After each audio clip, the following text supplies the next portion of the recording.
çocuklarda öksürük var. Bir türlü geçmiyor. Yetişkinlerde de.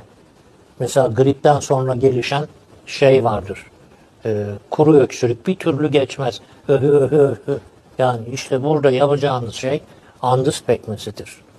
Bir de akciğerde mukozovizdoz dediğimiz balgamı sökemezsiniz bir türlü. Bronşitteki Bronşit, evet, onunla da bronşların iltihaplanması.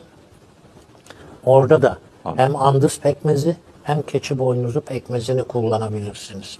Yani çok şeydir. Pekmezler böyle. Efendim diyor işte o da kaynıyor, hepsi birbirinin aynı. Hayır. Hiçbiri bir diğerinin aynısı değil. Tatlı ya. Oradan diyor bunlar hepsi şeker. Hiç alakası yok. Siz onu doğru düzgün Anadolu insanının hazırladığı gibi hazırlayın. Hiçbiri bir diğerinin yerini dolduramaz.